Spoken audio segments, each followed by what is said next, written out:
So, this is one of those videos that I had no idea I would ever make because I never planned for it, I never thought about it. But for some reason, last night when I went to Walmart, I was picking up just some generic things like some yogurts. But then, when I was walking down that water aisle, I noticed something that caught my eye and it provoked a series of thoughts. It's about water and how people seem to be, some people, really passionate about their hydration choice, all the way down to the mug that they used to drink from. You know how we had the Stanley craze, then we had prior to that the Hydro Flask craze and all that. Well, when it comes to water brands, some people also tend to swear by some. Well, the one that caught my eye was this one. And it's because, first of all, look at the color. The bottle, of course, is tinted to have like this teal kind of a shade. And this is Hawaiian volcanic water, naturally alkaline electrolytes, deep well water. And then in the back it has like a label with a bunch of other crazy info. Live healthy, filtered through porous volcanic rock. So this makes me wonder, did you just collect some volcanic rocks and you filtered tap water through them? And the reason I say it like that, it's not to discredit the effort that this company is possibly going through to provide us with this product, but it's one of those things that sometimes I, as the consumer, think because I'm not involved in that process, because I don't see that, because I haven't officially been educated on that, when I read a label like that, sometimes I want to take it literally. That's why I think, well, do you actually go to the source and whatever filters out at the source is what you put in the bottle? Or how do you filter out the impurities to where the water looks clear? Because when I think of volcanoes, I think of ash, dark colored things, but this water is pretty clear. Or in some cases, sometimes I think that big companies may take shortcuts and you may have some kind of pipeline going to the source, impacting the environment in the process, but you have access to this faucet that is from the source, and then somehow you're filtering it to bottle it up. What is the bottling process like? That's what I want to know. Is any machinery involved? Because sometimes I think when I hear bottled at the source, I like to think that although this may not be the most sanitary thing in the world, but you're just going like taking this empty bottle, going like under the water and racing it and getting this. Originates in Hawaii as both snow melt and rain on the pristine summit of the active Mauna Loa volcano, one of the purest environments on Earth.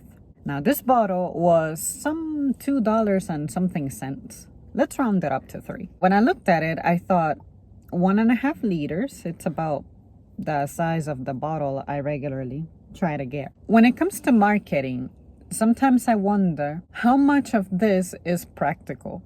Like, you're telling me that this is water that comes from wherever it comes from, just like Evian is supposed to come from, is it the Alps? And then we had that water that used to come in a cylindrical glass, the Voss water. Was that the water from Norway? Anyway, it was from somewhere out there in Scandinavia. And then we also had, Evian is the one I'm thinking about. The one that had like the mountain shapes, just like this bottle having the mountain shapes on the bottle. But anyway, it's just one of those things, you guys, that I look at it as, I feel the benefit of water as soon as I drink it. Of course, taste plays a part, because sometimes you go to restaurants and you order water and it is super bad because it has like that weird metallic fluoride taste in some cases, and the others seem to have a very good filter to where the water seems to taste pretty clear, but you know bad tap water when you get it. Well, even with that tap water, I still feel physically the benefit of introducing water into my body. I may not be enjoying the taste, but the effect is still there. Now, when it comes to bottled water, sometimes the water that's like this, nature inclined, seems to be among the least appealing ones to me because of how they taste. But also some of them have like a thicker texture. I never thought I would say that, but I swear you guys, to me, the thinnest water I have ever experienced was that Voss water. And what I mean by thin is that, you know how liquids can have a difference in consistency? Some of them feel heavier, some of them feel thicker. Well, I swear to you, I don't know what it is about some other waters that I find them to be thick. And I think spring water is probably the worst offender. And then this Norwegian water, for some reason, it was just not doing that to me. It was just like the lightest, thinnest, airest, if I may call it that, water I have ever experienced. I thought I would ramble about that when it comes to water to give you an intro as to what's going on with me and water. And then now I'm going to create a separate video to actually try this water and review it and let you know some of my other thoughts. But yeah, I am a firm believer that maybe this is just average ponds being fenced up and you get served that water. They may bottle it up over there using whatever methods they got. But other times I think that this water that we're buying is simply water that's coming out of a tap that's filtered. I'm talking about city water, but maybe it's from a city where the water is just different and therefore it gets like a different texture or a different taste. I don't work for them. I don't know about any of this for sure. I have never done any research. Don't quote me on that. Don't sue me. Don't get mad. But I'm just trying to think of the logistics of carrying water like this and just shipping it out. And I don't know. I don't buy it for a minute that water from Fiji is really water from Fiji.